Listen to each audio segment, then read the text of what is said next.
we also discovered, kasi pinatingnan ko agad, kasi binanggit ni Bryce Hernandez, exact amount, nagbagsak di umano, and I'm saying this is just an allegation, di umano ni Senator Estrada sa Bulacan, doon sa first district kung saan. So pinacheck ko agad sa General Appropriations Act, kung meron bang insertion na nagkakahalaga ng 355 million pesos na intended para sa Bulacan. And we found one. Meron talaga insertion na wala sa House version, pero lumabas ito do sa after BICAM. So maliwanag na either sa Senate version or sa BICAM yun na insert. Now, we would like to find out, kasi alam nyo naman yung kalakaran sa budget deliberation dito. Hindi mo pwedeng matukoy. Ito nga yung lagi kong pinaglalaban na identify natin kung sino yung proponents ng mga amendments. Kasi kung walang record yon, paano matutukoy kung sino yung legislator, congressman man o senador na nag-insert o nag-amend? Walang record eh.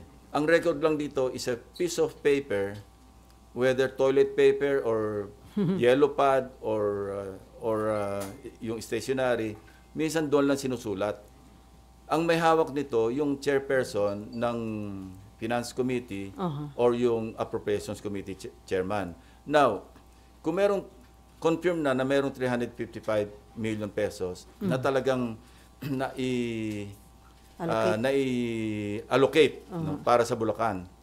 And we went further, meron ng 5 projects identified na award na, out of the 355 million. Now, my team or my teams are checking kung ano yung status ng mga at least 5 projects na yon na hindi pa namin alam yung amount. Madali makita yon kasi nasa website naman ng DPWH. At titingnan namin sa ground ano yung status kasi baka pareho noong sa SIMS at saka sa IM na iisang litrato lang yung ginamit na hindi gumagalaw yung dalawang tao, So, titingnan natin yung kasi kung gano'n ang pattern sa First District Engineering Office ng Bulacan, posible na gano'n din ang ginawa dito kasi hindi pa naman sila nabubuko ng Mayo eh. Di ba? Ngayon lang naglabasan ito.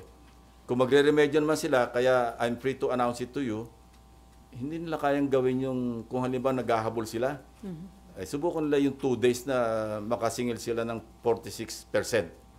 Hindi kaya yon physically. That's a physical impossibility. So maghabol man sila, kaya naming unahan, nga, kung ganun din ang pattern. Ba ang Senado? And can we ask for a copy? Not yet. Ako, hindi ko pa rin nakita. It was just reported to me. Bago ikaw, RJ, ako muna. Pero invited siya sa next hearing, sir. Papasupin ako yung in charge sa CCTV rito. Para siya yung mag-testify na actually on this date, at this time. Kung saan pumunta. Ito yung, hindi, makikita naman sa CCTV yun eh. Pero mas mainam na yung formally, i-testify noong mismong operator ng CCTV kung saang opisina, kailangan yun eh. Kasi kung CCTV alone, hindi mo mapagsilita yun eh. Pero may initial info kayo, sir, kung kaninong office ng Meron, senator? pero hindi validated eh. Kaya mas magandang tingnan na muna. Sir, will you be inviting Pinasecure ko na yung footage. It's a good thing that it happened last August 19. Kasi ang lifespan ng footage, 1 buwan eh. Yes. Kung inabot tayo halimbawa September 20 ngayon, hindi na natin burado na yon. Sir, ipapatawag nyo rin po ba yung past chairman ng APRO or ng Finance? Interparliamentary courtesy. But yung Finance at least? Kasi Papag-usapan natin si Senator Grace po para ma-identify